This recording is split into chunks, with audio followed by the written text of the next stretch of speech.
হয় মাইনাসের প্লাস মাইনাসের মাইনাস 56x পাওয়া মাইনাস 56x কি হয় গুণফল হয়। এখন এই মাঝখানে এই পদটাকে আমরা এইভাবে সাজাবো 56 উপপাদ্য বের করব 56 উপপাদ্য কি পাই আমরা 7 আর 56 7 আর 8 পাই আমরা ঠিক আছে। এখন এই দুটো উপপাদ্য কি করতে হবে এই যে মাঝখানে যে লিখবা যোগ করলে তো বিয়োগ করলে কি হবে প্লাস x হতে হবে এখানে যা আছে সেটা ঠিক থাকতে হবে। তাহলে দেখো x স্কয়ার প্লাস 8x লিখা মাইনাস 7x থেকে কি হয় এখানে তো 8x থেকে 7x থেকে তো এক x থাকে আবার গুণ করো প্লাস মাইনাসে মাইনাস 7 আর 56 x স্কয়ার গুণ করলে কি হয় আবার 56x স্কয়ার হয়।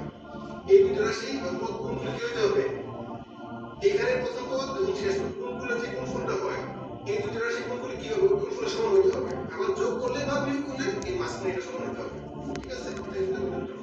মাইনাস 56 এখন এখানে কমন x থাকবে এখানে x plus 8 minus 7 common x plus 8 থাকবে পরে কি হবে এখানে x প্লাস 8 কমন আছে থাকবে x মাইনাস 7 এটা आंसर বুঝছো ক্লিয়ার কিনা ক্লিয়ার হওয়ার চেষ্টা করো বাসায় পড়াশোনা করো প্র্যাকটিস করো তাহলে পুরো পারবে। পরবর্তী ক্লাসে কোনো কোশ্চেন থাকলে কোনো প্রশ্ন থাকলে আমাকে করো ইনশাআল্লাহ মানে উত্তর দেওয়ার চেষ্টা করব। আজকে ক্লাসে পর্যন্তই পরবর্তী ক্লাসে তোমাদের সকলকে আমন্ত্রণ জানিয়ে আজকে আমরা ক্লাস শেষ করতেছি। সবাই ভালো থাকবে সুস্থ থাকবে আল্লাহ হাফেজ।